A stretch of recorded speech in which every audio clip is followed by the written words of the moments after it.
Imagine a world where the only sound you hear for weeks is the howling of a freezing glacial wind sweeping through limestone cliffs and the dry cracking of shifting ice sheets down the valley. No message notifications, no background melodies, not even a single articulated word echoing through the void. At the absolute peak of the late Ice Age, 40,000 years ago, our ancestors lived in this exact state of absolute solitude. We often look back at the deep past with a sort of subconscious pity, assuming prehistoric life was nothing but a brutal, miserable sprint toward an early death, leaving absolutely no room for luxury. But modern archaeological data tells a completely different story, one that violently shatters our biases. Inside the vast, echoing silence of the Stone Age, humanity faced an unexpected savior, profound, unyielding boredom. This emptiness was not a historical flaw. It was a powerful biological catalyst. When there was nothing left to do, when the stomach was temporarily full after a successful hunt, the Homo sapiens' brain began to consume itself with questions. From a behavioral perspective, prehistoric boredom was a state of severe cognitive hunger that forced the human nervous system to generate its own reality. Our early ancestors did not just sit passively in the dark, they weaponized their downtime. When forced into isolation, their minds exploded with raw creativity to escape the crushing weight of a silent environment. Every brilliant aspect of human culture we enjoy today, from the symphonies we listen to the digital worlds we build, originally sparked from a prehistoric human trying to survive a long afternoon.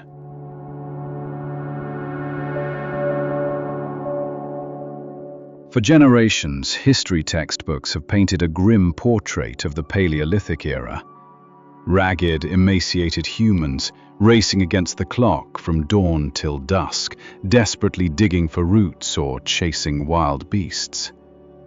Academics assumed that the pressure of survival demanded 100% of their daily energy, leaving no room for leisure, art, or deep contemplation, until agriculture was finally invented. However, a massive paradigm shift occurred when anthropologists discovered that surviving hunter-gatherer groups spent only 3 to 4 hours a day securing all their basic nutritional needs. That is roughly 15 to 20 hours a week. What did they do with the rest of their time?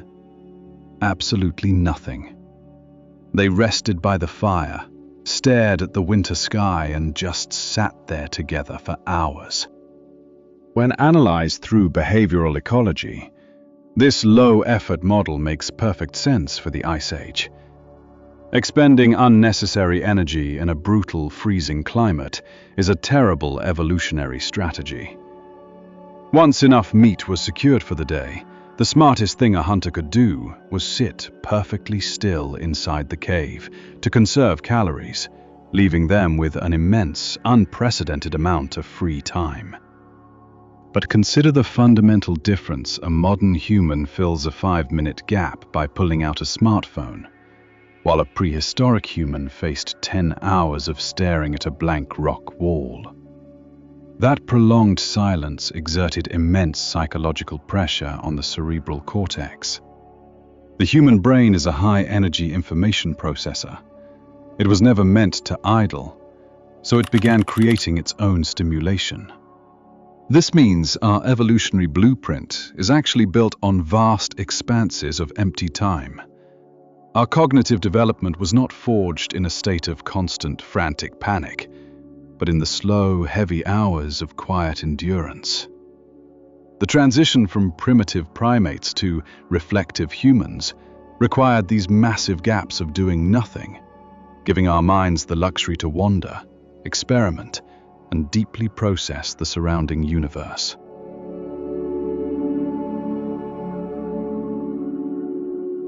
Let us travel back 75,000 years to a wind-swept site in South Africa, known today as Blongbos Cave. Here, archaeologists uncovered a collection of tiny sea snail shells. They held zero nutritional value, and they could not be used as weapons. Yet every single shell featured a meticulously drilled hole and traces of red ochre powder. Someone had turned useless objects into the world's first jewelry. Creating such a string of beads under Paleolithic conditions was an incredibly tedious, monotonous task. A person had to collect the tiny shells, use a sharp quartz tool, and twist it continuously by hand for hours just to pierce the hard surface without shattering it. No electricity, no modern tools, just pure, unadulterated patience extracted directly from intense biological boredom. Art was born as a brilliant mind game to combat monotony. Polishing a stone, piercing a shell, or mixing iron oxide pigments was a way for early humans to solidify their wandering thoughts, turning a limitless, empty afternoon into a structured, meaningful process of creation. This behavioral pattern repeated itself spectacularly in Europe around 40,000 years ago with the birth of music. Inside the Hohlfels cave in Germany, researchers unearthed a flute carved from a vulture bone featuring 5 precisely measured finger holes. In Europe, buried under shifting glaciers, why would a hunter spend weeks hollowing out a bird bone? Unless the howling winter wind had become too predictable. Music was a mathematical structure imposed upon the deep chaos of raw nature. The sheer physical effort required to craft these musical instruments proves that early humans prioritized mental stimulation over pure utility. They sacrificed hours of physical rest just to hear a new sequence of sounds echo against the frozen stone walls. This shows that the human mind values creative escape almost as much as food, using rhythm and melody to map meaning onto an otherwise empty and silent world.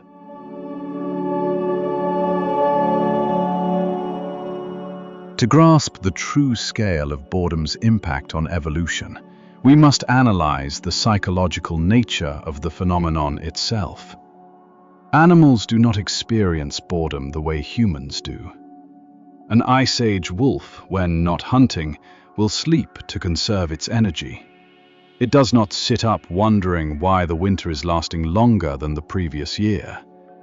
Humans do because we perceive linear time. When you are trapped in boredom, your brain activates a specific neural network known as the default mode network, or DMN.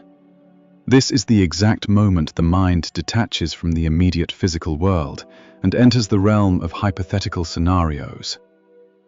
What if the blizzard does not stop tomorrow? What lies beyond the mountains? These speculative questions are the literal seeds of abstract thought.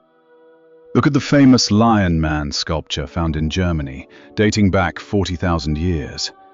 This figurine, carved out of woolly mammoth ivory, depicts a creature that is half human and half cave lion. Reconstructing this sculpture with stone tools took over 400 hours of continuous labor. This is the ultimate monument to the power of an imagination, nourished by long, empty nights beside a fire. Boredom forced the brain to cross the boundary of what is and venture into the territory of what could be. Without those long hours of quiet contemplation inside dark caves, humanity might have remained stuck as basic tool-using animals. We would have never invented symbols, never painted cave walls, and never felt the burning need to explain our existence through supernatural forces.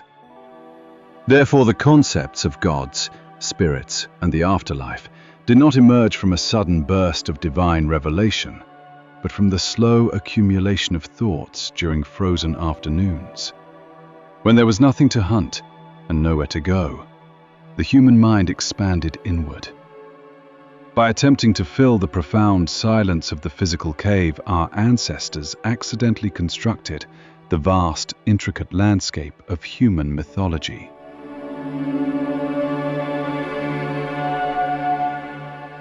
Beyond art and spirituality, prehistoric leisure reshaped humanity's most potent tool, complex language. It is a common misconception that language evolved because early humans needed to coordinate dangerous hunts for woolly mammoths. However, hunting commands are basic. A few whistles, hand gestures, or short grunts are more than enough to corner a wild beast in the snow. Complex grammatical structures and descriptive adjectives were born around the campfire when the hunt was long over and the tribe had nothing to do but look at one another. Anthropologist Robin Dunbar proposed a revolutionary theory: language evolved to replace physical grooming among primates. Monkeys and apes spend up to 20% of their day picking parasites to maintain social alliances. When Homo sapiens group sizes expanded, physical grooming became mathematically impossible due to time constraints. Our brilliant solution was vocal grooming, or, quite simply, gossip. Sitting idle in the cave, humans began using their voices to talk about the behavior of other clan members. Data analysis shows that roughly 65% of our speech still revolves around these social dynamics. These casual stories established the very first moral codes, built deep trust between individuals, and allowed prehistoric groups to expand significantly. Without those empty blocks of time to sit and talk about nothing in particular, human society would have remained fractured into small, isolated family units. Boredom forced us to converse, and that conversation forged human civilization. In essence, the complex syntax and vast vocabularies we possess today are the direct descendants of ancient rumors and fireside banter. We did not learn to speak beautifully because we needed to survive nature. We learned to speak beautifully because we were trapped in a cave together, with nothing else to do but analyze each other, weaving individual relationships into a permanent social fabric.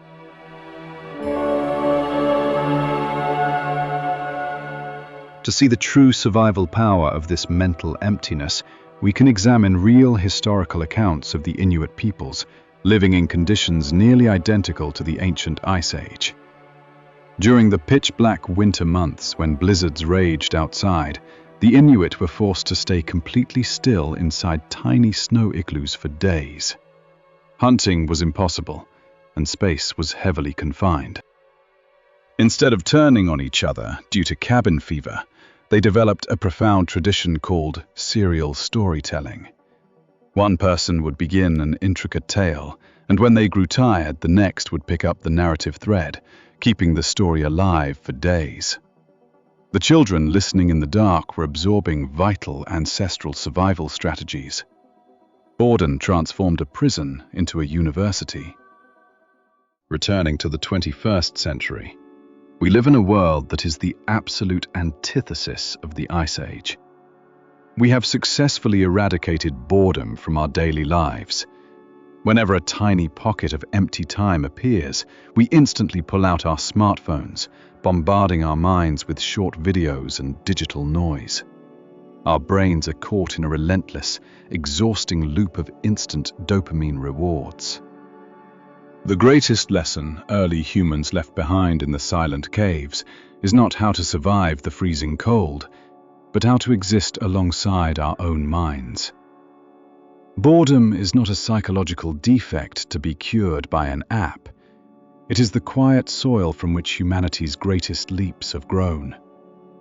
If we drown out every quiet moment, we risk killing the very essence of what made us human. Are you willing to put down the screen tonight and let your mind wander into the dark?